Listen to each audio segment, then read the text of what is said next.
Merci à toutes et à tous de nous rejoindre pour cette nouvelle session, l'heure du GECO. Certains parmi vous le savent déjà, régulièrement la revue GECO aime organiser un temps d'échange autour de la biodiversité. Aujourd'hui, vous avez pu le voir, nous allons aborder l'importance des graines autochtones dans les projets de reforestation.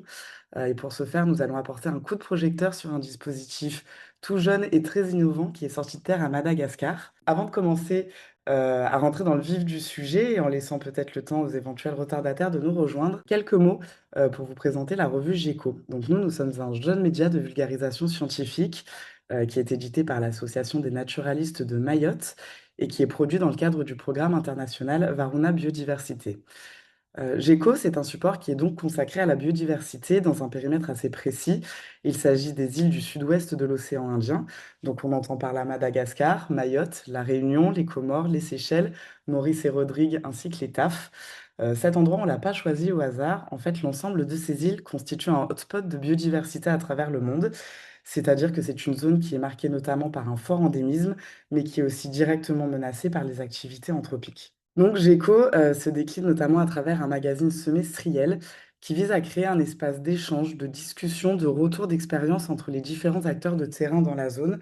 Par acteurs de terrain, on entend les scientifiques, la société civile, les gestionnaires d'aires protégées, les ONG et n'importe quel autre type d'acteurs, afin de créer des ponts aussi avec la sphère politique pour notamment sensibiliser le grand public. Donc nous, notre but, comme je le disais, c'est d'encourager l'échange de bonnes pratiques entre toutes les îles de la région qui sont géographiquement très proches et qui rencontrent des problématiques similaires, mais qui parfois ont peu de visibilité sur ce qui est fait et ce qui peut être reproduit à côté. Merci beaucoup Solène. Alors pour vous en dévoiler davantage, nous allons sans plus tarder laisser la parole à nos deux intervenants, Anthony Braque et Arthur Bost-Vironnois, qui sont tous les deux impliqués dans le projet Azozanati, dont nous allons parler aujourd'hui. Alors du coup, nous avons Anthony qui travaille pour l'association Vaatra Analavala, une jeune association malgache qui vise à agir en faveur du développement social et environnemental dans le nord de Madagascar. Arthur, lui, représente l'entreprise Bondi International, une société malgache, elle aussi, qui développe des modèles économiques fondés sur la restauration des paysages et des forêts. Alors, je vais commencer par vous poser une question sur le reboisement et les limites de l'utilisation des espèces exotiques. Donc, dans de nombreux programmes de reboisement utilisent des espèces exotiques qui s'avèrent malheureusement parfois être envahissantes. Votre projet, lui, prône la replantation d'espèces autochtones. En quoi cela fait-il la différence? Avant de rentrer dans le vif du sujet, peut-être poser un petit peu des constats et poser un peu le contexte. Donc à Madagascar, la dépendance au bois, elle est massive. On estime que 90% des ménages dépendent du bois énergie et du charbon. Et donc il y a un besoin et une nécessité de production de bois, aussi pour la construction, pour les pirogues, mais aussi pour la pharmacopée. Il y a beaucoup d'usages économiques et culturels qui sont profondément ancrés. Et donc voilà, on a fait ce constat et il y a cette forte dépendance, elle entraîne forcément de la déforestation et une érosion de la biodiversité. Et donc ce qu'on a observé aussi, c'est une forte raréfaction de la diversité et des essences utiles. J'ai lu récemment même un document du MED, donc du ministère de l'Environnement, qui annonce qu'il est possible qu'il y ait une pénurie du charbon à l'horizon 2030 si la trajectoire actuelle se maintient. Et donc, ça a des effets très concrets à Madagascar et notamment dans la zone où on travaille à Analalave, qui est une zone côtière où, par exemple, on n'arrive plus à trouver de bois pour pouvoir construire des pirogues. Et donc, un des exemples, c'est que beaucoup de pêcheurs construisent leurs pirogues en manguier et c'est un bois plus lourd qui peut entraîner du coup forcément que les bateaux coulent et donc un danger supplémentaire. Et donc, c'est dans ce contexte et de ce besoin en tout cas de remettre de la diversité et de recréer euh, des plantations avec le plus de diversité possible et d'autochtones, qu'on a décidé donc de mettre en place cette banque de graines pour essayer de répondre un peu à voilà à des logiques aujourd'hui de plantation. On a besoin de sécuriser la production, donc essayer de trouver une alliance en fait entre des itinéraires connus pour les espèces envahissantes et exotiques et donc des semences aussi disponibles. Et face à ça, essayer de trouver des espèces autochtones pour lesquelles on peut avoir aussi, de manière générale, un déficit de connaissances, un besoin d'expérience pour essayer de réellement comprendre les germinations, le fonctionnement et les interactions qui existent entre toutes les espèces. On est très limité en connaissances parce que malgré toute la coopération qui existe depuis la décolonisation, on se rend compte qu'il n'y a pas grand monde qui s'est penché sur ces sujets-là et donc qu'il est l'heure d'agir et que c'est ce que l'on est en train de faire. Donc si jamais il y a des botanistes dans l'assemblée, ils peuvent nous faire signe parce que c'est notamment un des points sur lesquels on a besoin de petits coups de pouce. Pour finir le constat aussi, enfin, une des problématiques qu'on observe à Madagascar, c'est que la plupart des plantations se font en monospécifique et donc que ça restaure mal les fonctions écosystémiques. Donc ça permet d'apporter du bois, c'est sûr, mais voilà, ça entraîne des problèmes au niveau de l'eau, des microclimats, de la pollinisation, des continuités écologiques. Et donc on plante, mais ça restaure pas forcément. Et donc c'est pour ça qu'on a fait ce choix d'espèces autochtones, parce que quand elles sont bien choisies, adaptées au site, ça peut vraiment changer la donne. Elles permettent une vraie restauration complète, elles restaurent les fonctions écosystémiques un peu globales, elles permettent à la biodiversité de revenir, et, euh, et elles s'inscrivent aussi bien sûr dans les usages locaux, la construction, les usages médicinaux, les fruits, les services écosystémiques. Et donc c'est forcément aussi mieux accepté par les communautés locales euh, sur le temps un peu plus long. Voilà, le constat, c'est vraiment entre les verrous qu'on a observés, donc la difficulté d'accès à des graines autochtones, la difficulté d'accès à des connaissances sur ces autochtones, euh, et voilà, et toutes ces plantations monospécifiques. Voilà, on a co-construit donc en 2022 avec Anthony, Vachanalalav et Bond ce projet pilote de banque de graines autochtones. Donc, en se basant vraiment sur une méthodologie scientifique, participative et reproductible, on va vous décrire un peu plus après. Et donc, on a déposé un dossier de subvention auprès du programme Varuna, qui est financé par l'AFD et mis en place par Expertise France. Et donc, on a démarré notre projet en juin 2023, voilà, pour créer cette banque de graines autochtones des forêts tropicales littorales sèches du nord-ouest de Madagascar, dans le district d'Analalavs, dans la région Soufia.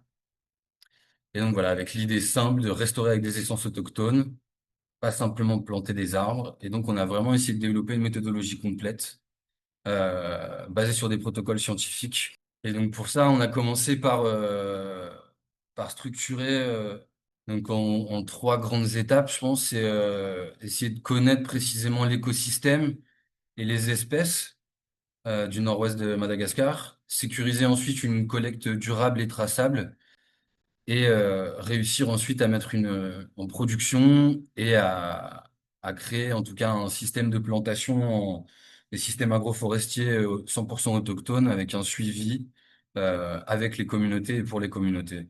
Donc on a commencé par donc créer une méthodologie d'inventaire et donc on a réussi aujourd'hui à inventorier 297 espèces. La première partie, on s'intéresse à toute l'écologie des plantes, où est-ce qu'elles poussent, comment elles poussent, quels sont leurs modes de vie. Dans la seconde partie, on s'intéresse à toutes les utilisations, où on a fait un gros devoir de mémoire avec différents artisans, que ce soit des médecins traditionnels, des charpentiers marins, des charpentiers, des menuisiers, etc. Et la dernière partie de notre étude, c'est une analyse botanique, une description botanique, afin de permettre l'identification des espèces. Parce que pour notre travail de terrain directement, on n'a pas forcément besoin de ça. On a juste besoin de répondre aux besoins des communautés, de savoir où planter et quoi planter, et le nom vernaculaire nous suffit. En revanche, si on veut chercher des subventions, si on veut essayer de protéger des espèces en danger, on a besoin de connaître le nom scientifique pour comparer ça avec la liste de l'UICN. Pour ça, on a toute une partie donc d'apprentissage de découverte, mais on a aussi toute une partie de réalisation technique où on doit collecter les semences. Donc, on s'est renseigné sur quelles sont les bonnes ou les mauvaises pratiques. Donc, nous avions deux choses qui nous tenaient à cœur dans le cahier des charges. C'était de ne pas nuire à la régénération naturelle de la forêt. Donc, on a établi un protocole qui, on n'a rien inventé, on a juste lu dans la bibliographie, trouvé des différents protocoles qui disent qu'il ne faut pas récolter plus de 20% de chacune des semences. 20% des semences sur chacun des arbres semenciers. Et ensuite, on avait également comme contrainte d'avoir de la bonne diversité génétique. C'est pourquoi on s'est intéressé à avoir un protocole qui nous permet d'avoir de la diversité intra et interpopulation. Donc, pour faire toute la cartographie intrapopulation, on a mis en place un protocole qui nous permet d'étudier chacun des arbres semenciers où on regarde quelles sont toutes les espèces qui gravitent autour de nos arbres semenciers. Et comme ça, en fonction des périodes de fruits mûrs, en fonction des différents lieux, on peut demander à différents collecteurs d'aller à cet endroit-là et de ramasser tel ou tel type de choses. Pour cette partie-là, on est encore dans la partie expérimentale. C'est pas quelque chose qu'on a pu mettre à épreuve. On utilise différents outils qui sont libres de droit, notamment les logiciels QGIS et les logiciels euh, QField pour permettre la diffusion de cette technologie. Et donc ensuite, on a mis en place, une fois qu'on a collecté ces graines, tout un protocole aussi au niveau de la pépinière qu'on a construite. Anthony, c'est plus à toi de nous expliquer un peu le design de cette pépinière et comment vous l'avez Ok. réfléchi et mise en place. Eh ben alors, ce que l'on a vu, c'est qu'on a différents types d'espèces, certaines à croissance rapide, d'autres à croissance lente. On a des espèces qui ont des racines pivots, on a des espèces qui ont des racines fasciculées. Donc, en fait, toutes ces contraintes font qu'on ne peut pas pouvoir garder des essences de la même manière. Ça veut dire que nous, ce qu'on s'est dit, c'est qu'il y a des espèces qu'on va devoir garder longtemps. Donc, sur tous nos sites de pépinière, on a mis en place tout un protocole pour faciliter et ramollir le sous-sol, afin que si on a des espèces qui durent longtemps, qui restent longtemps dans la pépinière, nous soyons en mesure de pouvoir les enlever sans abîmer toutes leurs racines et radicelles. Et donc ensuite, là où ça va être très intéressant pour nous, c'est de savoir qu'une fois qu'on a collecté des semences, on doit les étudier. Donc on va s'intéresser à tous les traitements pré-germinatifs. Donc dans notre pépinière, on a 10 pots dans lesquels on plante 3 graines par pot et on fait aucun traitement. Et ça, c'est notre contrôle, notre banc, on va dire, naturel. Et ensuite, on peut avoir 10 pots dans lesquels on plante 3 graines, sur lesquels on va tester, par exemple, un traitement à l'eau chaude, ou alors à l'eau froide, ou alors à l'eau bouillante, ou alors on va faire des scarifications, ou le passer dans le feu, ou le passer dans du fumier de zébu. Bref, il existe différentes techniques. Et donc, on essaie de trouver les 2 à 3 traitements qui nous semblent les plus judicieux. Et donc ensuite, nous mesurons tout ça et on calcule les taux de germination. Ensuite, on va mesurer aussi les vitesses de croissance, les taux de croissance pour savoir en fait à quel moment est-ce qu'on peut, il est le plus judicieux de mettre ces semences-là en pépinière. Donc, l'intégralité de toutes ces informations qui sont collectées le sont via une application que nous avons développée nous-mêmes avec un ingénieur informaticien de notre ville. Et donc, le pépiniériste rentre toutes ces données au travers de son application. Et les ingénieurs, les personnes de bureau, elles sont en mesure d'utiliser ces données via un logiciel pour PC qui a été également développé par cet informaticien. Donc voilà un peu ce que l'on fait au niveau de notre pépinière et comment est-ce qu'on s'occupe de réaliser notre suivi. Tous ces éléments, ils nous permettent donc vraiment, depuis la collecte des graines, peut-être Anthony, je sais pas si tu l'as dit, mais qu'il y a aussi de la collecte de sol au pied de l'arbre. Voilà, on essaye d'avoir vraiment un protocole de A à Z pour essayer d'avoir le plus de réussite possible dans la mise en place de la restauration et des techniques de reforestation qu'on va ensuite développer. Et donc vraiment pour essayer de prendre en compte tous les types de sols, la pente, l'hydromorphologie, l'exposition, le risque de feu, le bétail. Et donc tous ces éléments en fait viennent, viennent alimenter notre base de données et tout notre savoir sur les autochtones qu'on est en train de réussir à avoir grâce à ce protocole scientifique. Super, merci beaucoup. Alors c'est vrai que votre banque de graines n'en est pas une comme les autres. En quoi donc votre système se distingue-t-il d'une banque de graines classique? Et comment répond-il aux enjeux de restauration écologique? Même si vous avez déjà partiellement répondu à cette dernière question.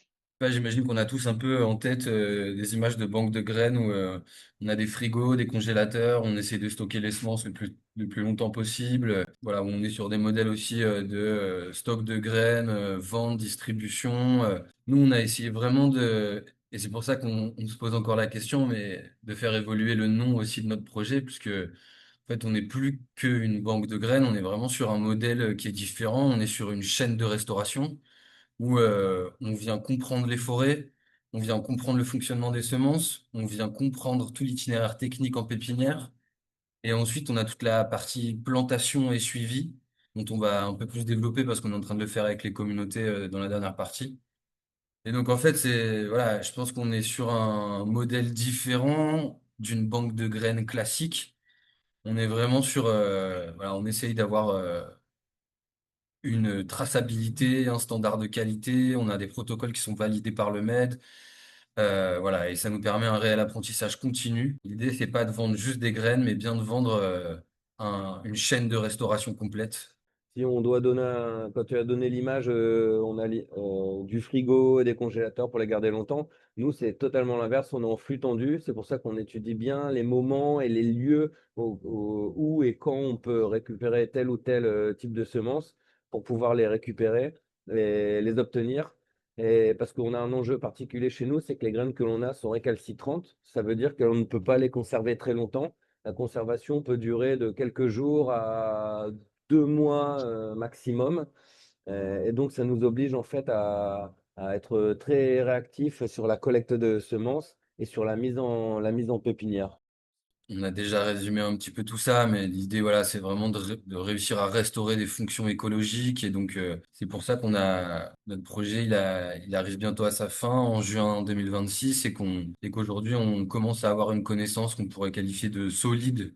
Pour donner un peu des perspectives aussi, l'idée, c'est de pouvoir aujourd'hui fournir à l'ensemble des acteurs présents à Madagascar, enfin, en tout cas présents du moins dans l'écorégion du nord-ouest de Madagascar, de pouvoir leur fournir ces itinéraires techniques de restauration. Et donc, on a notamment un projet concret là, qui nous tient à cœur avec Anthony.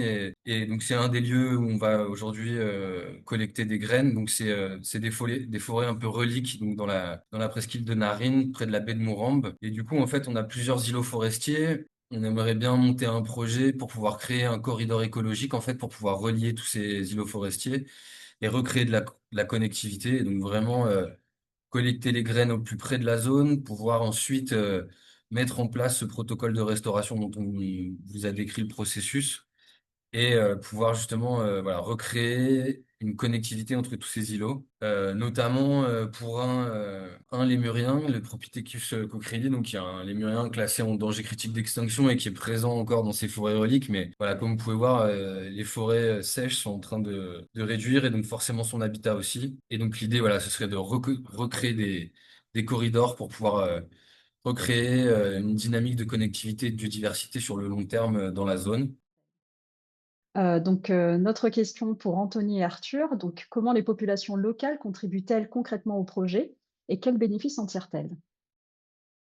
Tout le projet, on l'a pensé, co-construit. Alors, tout d'abord, et c'est peut-être quelque chose qu'on n'a pas dit au départ, le projet, il vient aussi et il naît d'un besoin des communautés locales qui ont observé donc les forêts diminuer, qui ont observé aussi ces plantations, notamment d'acacia dans la zone qui sont monospécifiques et qui du coup impactent la biodiversité, mais aussi les sols, qui impactent aussi euh, les quantités d'eau dans les nappes. Et donc, voilà, c'est vraiment un projet qu'on a co-construit depuis le départ sur un besoin observé des communautés. Et donc, on a cherché aussi à le faire donc de manière participative, grâce à des cartographies participatives. On a aussi mis en place pas mal de sensibilisation, notamment au niveau des écoles, avec des partages de connaissances. Voilà, il faut aussi dire que l'idée, c'était vraiment de co-construire les protocoles de collecte de semences avec les communautés locales. Donc on a créé tout un protocole qui est accessible à tous pour pouvoir collecter ces graines. On a aussi mené toutes les études ethnobotaniques avec les communautés sur tous les savoirs locaux, les usages, les pratiques et toutes les informations très fines qu'on pouvait obtenir sur les saisons, la phénologie et les contraintes locales.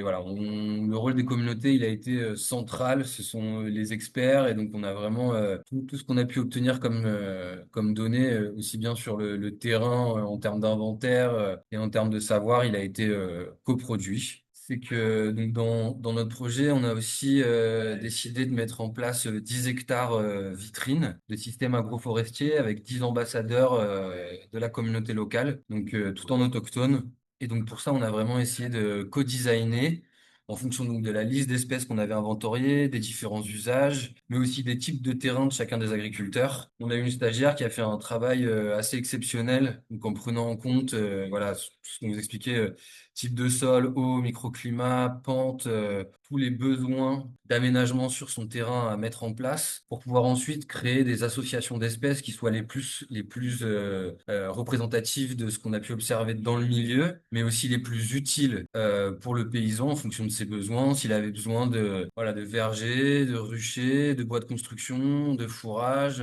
voilà, on a essayé de vraiment comprendre les besoins et d'essayer d'y répondre. Et donc pour l'instant, on a 10 hectares qui vont être mis en place en vitrine, 10 hectares vitrine. Et l'idée aussi, donc, dans nos modèles de restauration écologique, donc à plus grande échelle, comme ce corridor de la baie de Mourambe, on aimerait bien aussi proposer aux communautés locales, autour des villages, de pouvoir développer ces mêmes systèmes agroforestiers où les populations pourraient, sur des terres communautaires, donc notamment, c'est beaucoup de VOI dans la zone, de pouvoir aussi avoir accès à des zones qu'ils auraient co-designées, qu'ils auraient co-conçues en fonction de leurs besoins, avec un système bien sûr de collecte durable et de plantation. Voilà, donc essayer de réduire la pression en tout cas sur les systèmes naturels et pouvoir permettre aux communautés de toujours accéder à du bois en fonction de leurs besoins, que ce soit pour la construction de pirogues, que ce soit pour la construction de maisons, les besoins en charbon. Voilà, essayer de répondre aussi aux besoins en termes de pharmacopée et donc essayer de construire voilà, des systèmes agro-sylvicoles les plus complets possibles, qui répondent aux besoins et qui prennent en compte bien sûr tous les paramètres écologiques de la zone. Donc voilà, au-delà de ces bénéfices écologiques, il y a eu une forme de toute la sensibilisation, bien sûr un côté de rémunération des collecteurs et donc forcément des opportunités locales. On va maintenant parler des défis pour la restauration des forêts à Madagascar. Donc, quelles sont les principales difficultés rencontrées sur le terrain pour mettre en place ce type de projet à Madagascar? Donc, la deuxième question, c'est de savoir si le modèle du coup qui a été présenté pourrait être reproduit dans d'autres territoires de l'océan Indien et sous quelles conditions?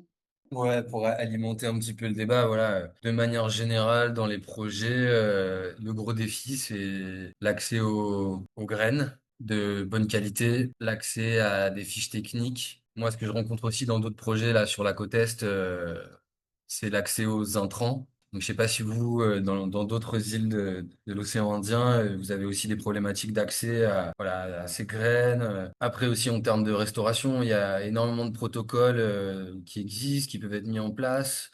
Nous avons une réaction de François Baguette, donc qui est doctorant à l'université de Maurice sur la restauration écologique. Donc François explique qu'à Maurice, le principal problème de la restauration est le manque d'utilisation de données scientifiques sur le choix des espèces utilisées et la définition du besoin de planter ou non. Je pense qu'à Maurice, vous rencontrez un petit peu les mêmes problématiques que nous à Madagascar, en fait, voilà, sur l'accès à ces graines et sur aussi la diffusion de la connaissance scientifique. Et je pense que merci à Gecko de nous donner l'opportunité de pouvoir discuter de ça. Et on aimerait beaucoup pouvoir disséminer de manière beaucoup plus large ces informations. Moi, il y a une initiative que je trouve très intéressante qui s'appelle Indigenous Tree Day. Donc, c'est une initiative qui a lieu le 15 avril. C'est panafricain et bon alors le 15 avril, c'est pas toujours la bonne date en fonction des saisons, notamment dans le nord-ouest de Madagascar, c'est la saison des pluies finie. Mais en tout cas, l'initiative, c'est un groupe WhatsApp pour l'instant. Il doit y avoir une millier de membres, botanistes, taxonomistes à travers toute l'Afrique qui travaillent avec des autochtones et des endémiques et que du coup, ça peut être, voilà, déjà, ça peut être un bon moyen de diffuser des informations, des connaissances scientifiques. Et je pense qu'après, il faut que nous, scientifiques ou praticiens de terrain, on s'engage beaucoup plus aussi sur la sensibilisation, le plaidoyer. Et voilà, je pense que François, avec plaisir pour en discuter et pourquoi pas pour rédiger un papier sur les besoins en termes de sensibilisation et de plaidoyer. voilà, sur ses besoins pour la restauration.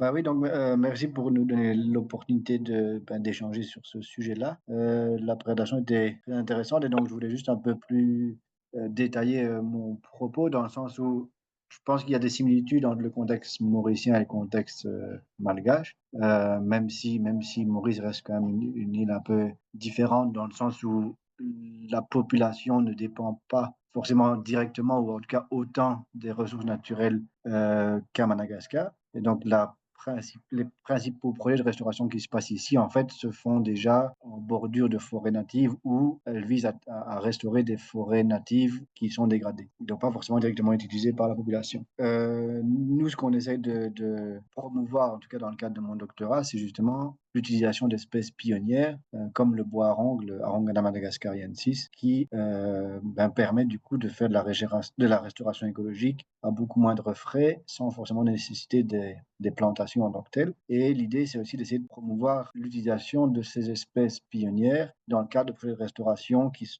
déroulent dans des zones plus isolées, entre guillemets, en tout cas sans forêt native aux alentours, pour justement les utiliser comme outils pour améliorer les conditions de l'environnement avant de planter toutes sortes d'autres espèces qui viendraient a posteriori de la succession forestière. Et pour l'instant, j'avoue c'est toujours assez difficile à Maurice de faire passer le message parce que historiquement, la restauration a été faite via des plantations, comme dans beaucoup d'autres endroits. Et c'est un message qui a vraiment toujours besoin d'être porté et à beaucoup plus large échelle parce que ça permettrait d'économiser beaucoup d'argent pour restaurer de beaucoup plus larges zones de forêt à Maurice et probablement ailleurs également. Non, j'allais dire merci beaucoup. Ouais. Et du coup, ouais, c'est vraiment ce qu'on essaye de faire aussi. Nous, on va se baser sur trois, quatre espèces pionnières au début là, et puis l'idée, c'est de travailler un peu plus sous la forme de petits îlots ensuite de diversité. Mmh. Donc Ouais. justement pour, comme tu dis, réduire les coûts et voilà, quand on commence à travailler sur des centaines d'hectares à restaurer, ça devient forcément plus compliqué. Mais du coup, ouais, c'est Ouais, bah oui, ça. c'est ça. Travailler avec Ouais, quelques pionnières au départ et puis ensuite ajouter des îlots de diversité sur des petites zones pour qu'on puisse ensuite la nature reprenne la Ah suite. ben ouais, c'est bien de clarifier ça parce que je me suis posé la question pendant votre présentation, voir si vous sélectionnez des espèces d'une façon spécifique et quand vous faites des plantations, si c'était fait dans un ordre également spécifique pour voir comment on pourrait peut-être collaborer pour d'autres projets dans le futur, que ce soit à Madagascar ou sur les deux îles ou ailleurs, parce que je pense que c'est un beau projet et c'est une bonne façon de penser en tout cas qui a beaucoup de sens. Ce qui est un peu malheureux à Maurice, c'est qu'en tant qu'universitaire, on est minoritaire comparé à tous les grands acteurs de la conservation. Donc notre message a plus de mal à passer que le message des responsables d'ONG qui n'ont pas forcément un background en écologie et dans le domaine, mais par contre qui ont un pouvoir de communication bien supérieur au nôtre. Et donc, ce n'est pas forcément les informations les plus scientifiques qui passent le mieux. Donc, dans ce cadre-là, je pense qu'une collaboration pourrait être fort profitable. Merci énormément Merci. François d'avoir réagi. Nous avons reçu quelques autres questions dans le chat. Alors, il y a notamment des questions autour des financements. Donc d'abord, Frédéric nous demande comment financez-vous ce type de projet et comment rémunérez-vous les collecteurs, les populations qui participent à ce projet. Il y a également Prishni qui nous demande ce qu'il adviendra du projet une fois que le paiement des personnes formées pour être des collecteurs de semences prendra fin. Alors du coup, donc on est sur un financement de 2 ans, programme Varuna Biodiversité financé par l'AFD et mis en place par Expertise France. Pour les collecteurs, donc alors c'est encore une grande question. On en discute beaucoup avec les communautés. Parce que comme vous l'imaginez bien, il existe 297 espèces inventoriées, donc 297 types de graines différents, des graines plus lourdes, des graines plus petites, des graines complexes à collecter, des graines quasiment impossibles à collecter. Et du coup, voilà, l'idée c'est de discuter avec les collecteurs, donc lors des formations, des prix justes. En ce moment, on est en train de contacter, et ça fait quelques mois déjà, tous les grands acteurs de la reforestation et de la restauration à Madagascar et qui travaillent notamment dans notre écorégion dans le nord-ouest pour savoir comment est-ce que on pourrait collaborer et travailler ensemble justement pour pouvoir leur vendre pas simplement des graines, hein, mais bien tout ce processus de restauration. Et donc, c'est là où on pourrait réussir à pérenniser notre modèle. C'est si demain, les acteurs de la restauration à Madagascar s'engageaient justement vers l'autochtone et vers la restauration de la biodiversité. Et donc, voilà, on est en train de travailler là-dessus. Je sais pas si ça répond exactement à toutes les questions, mais en tout cas, voilà, on est en train d'essayer de construire un modèle économique. Donc, comme vous l'imaginez, ça n'existe pas vraiment encore aujourd'hui. Enfin, petit à petit, on commence à avoir en tout cas une compréhension de plus en plus fine des besoins, des surfaces, et du coup, voilà, essayer de répondre le mieux possible à la demande des acteurs de la restauration et de la reforestation à Madagascar. J'ai oublié de dire, mais sur le côté aussi reproductible, parce que l'idée, voilà, donc nous, pour l'instant, notre projet pilote, il fonctionne dans le nord-ouest. Donc, on a inventorié ces 297 espèces, tous les savoirs, etc.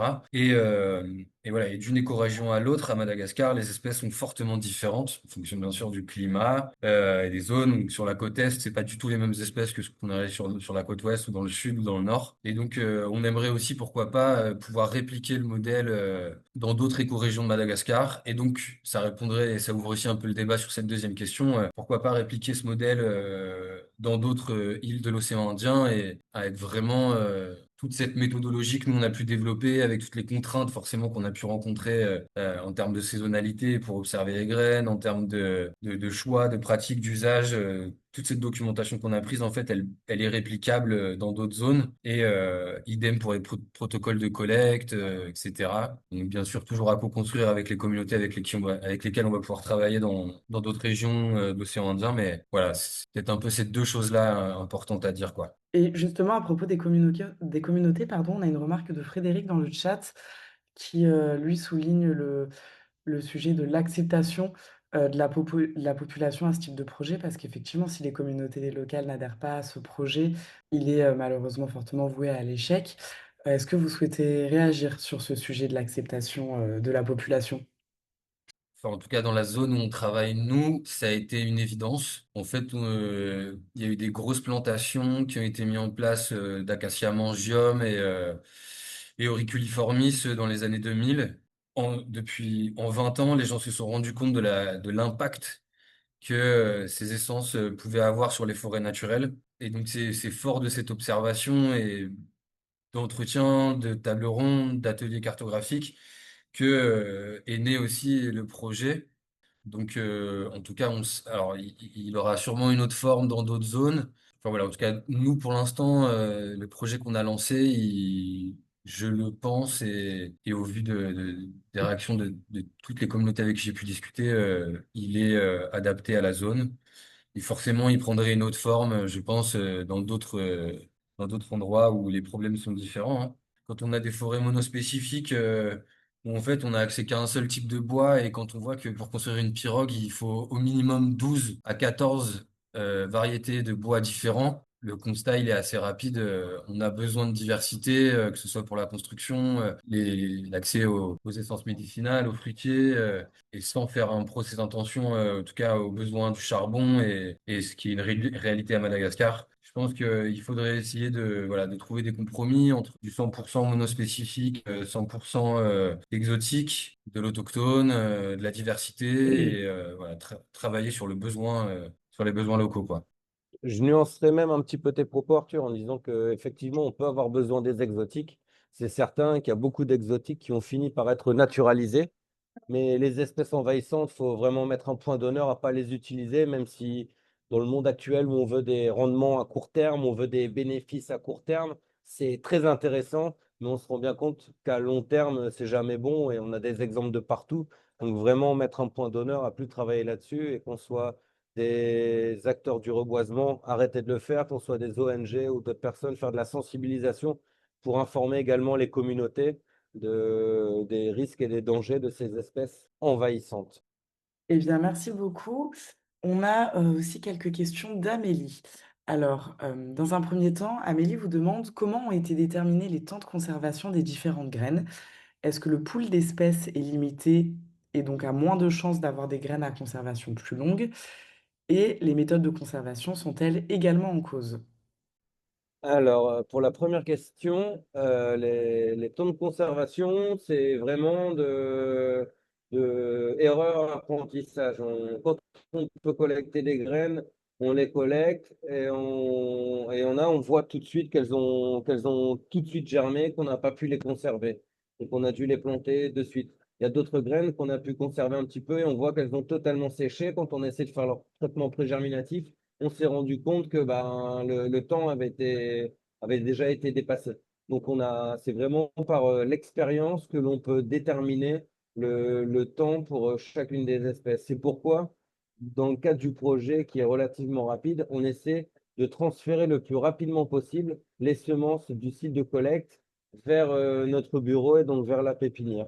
Ensuite, dans un second temps, les méthodes de conservation, ben, c'est possible qu'elles ne soient pas les plus optimum, mais on a fait avec les moyens du bord, hein. Toujours, on essaie de faire en sorte que ce soit duplicable. On essaie de faire en sorte que ce soit donc le moins cher possible. Il faut tout de même que ce soit efficace. Donc, ce que l'on a fait, c'est que on a créé des sachets en coton avec des artisans de notre ville pour pouvoir mettre les graines dedans et les transporter de notre site de collecte jusqu'à notre bureau. Ensuite, une fois arrivé à notre bureau, donc il y a déjà un traitement, pardon, le test de flottaison pour regarder si les semences sont viables ou pas viables. Ensuite, on les transfère dans ces petits sacs en coton qu'on envoie jusqu'à notre bureau. Dans notre bureau, on refait également un second test de flottaison. Et ensuite, on les fait sécher sur notre séchoir qui est artisanal, qui fonctionne juste avec le vent. Et donc, ça a l'air de fonctionner relativement bien.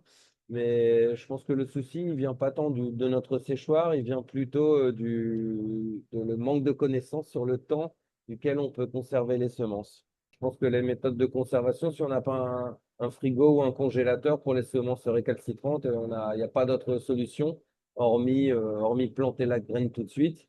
Et c'est ce que l'on fait parce qu'on a beaucoup de délestage et puis ça coûte très cher, ce ne serait pas duplicable. Donc, en tout cas, dans notre transport et dans notre méthode de conserver les graines, hein, même si le temps est très court, on a fait tout ce qui était le plus judicieux qu'on a pu trouver à la fois dans les publications scientifiques et dans les manuels qui ont déjà été écrits par d'autres acteurs pour faire en sorte d'avoir le meilleur taux de succès. Donc, s'il y a d'autres techniques ou d'autres méthodes que Marie pourrait connaître, on veut bien les accueillir avec plaisir. Très bien, merci. On avait également une question d'Andilia, donc Andilia qui n'est autre que la directrice de l'herbier des Comores concernant l'identification des graines récalcitrantes. Donc Andilia se demandait comment les identifier sur le terrain. Je pense que vous avez commencé à y répondre, mais peut-être si vous souhaitez apporter une précision. Alors oui, effectivement, on a l'expérience, hein, on le voit bien. Si on peut les conserver ou si on ne peut pas les conserver, si elles se mettent à germer de suite ou non. Et ensuite, pareil, on a un petit manuel où il y a toute une série de critères qui permettent de voir déjà de prédéterminer si elle a plus de chances d'être récalcitrante ou orthodoxe. Donc ça, ce sont des informations que l'on a dans notre manuel de collecte de semences. Eh bien, merci beaucoup. Et dernière question avant que nous puissions passer au mot de la fin. Amélie vous interroge sur vos besoins en expertise botanique. Donc, eh ben, nous, le besoin qu'on a, c'est d'avoir des personnes qui soient en mesure d'identifier les essences forestières. Parce que dans notre bureau, ben, on a personne qui est formé en botanique. Personne ne sait utiliser une flore. Et en plus, on sait que les flores à Madagascar, elles sont vraiment énormes. Donc, nous, on a fait les descriptions des feuilles, des fleurs, des graines, des fruits, parce qu'on sait que c'est une étape obligatoire dans l'identification. Donc, nous, on est en mesure de faire cette description. On a formé nos techniciens, dont un qui vient de la brousse et qui avait les yeux particulièrement formés. Et il a juste dû mettre un peu de vocabulaire sur des connaissances qu'il avait presque qu'il avait de manière acquise, mais depuis très longtemps. Et donc, on aurait besoin de quelqu'un qui puisse utiliser ces données de description pour utiliser une flore et nous donner les noms scientifiques des espèces que l'on a. Eh bien, super. Merci beaucoup. Nous allons donc terminer. Merci déjà à toutes celles et ceux qui nous ont posé des questions avant de se quitter. Nous retenons encore votre attention quelques minutes pour vous parler du dernier numéro de Géco, qui est encore en cours d'impression, mais qui sera très bientôt disponible, dans les îles de la région. Parle de la déforestation justement et vise à dresser un état des lieux des forêts tropicales dans cette région du monde, à travers un dossier thématique. Donc comme pour chaque, numéro, vous pourrez retrouver des interviews, des reportages, des infographies, des décryptages et surtout des solutions innovantes comme celle dont nous venons de parler aujourd'hui. Pour vous dévoiler un petit peu le sommaire, vous pourrez retrouver une analyse de l'histoire naturelle de Madagascar, proposée par le biologiste émérite Steve Goodman. Il y aura également une interview de Vincent Florence sur l'état alarmant des forêts à Maurice. Et comme d'habitude, des articles de fond, notamment sur le rôle des animaux disperseurs et le rôle des herbiers dans la conservation. Et je fais du coup un petit clin d'œil à Andilia Mohamed, donc directrice de l'herbier des Comores, qui a suivi la session aujourd'hui. Vous pourrez retrouver d'autres rubriques avec des thématiques plus variées, notamment sur les tortues marines, à travers un grand entretien avec Jeanne Mortimer, qui est souvent surnommée Madame Tortue aux Seychelles. Il y aura un autre article analytique sur l'impact de la pollution plastique sur la biodiversité de la région et également une interview à plusieurs voix sur les liens entre pauvreté et érosion de la biodiversité.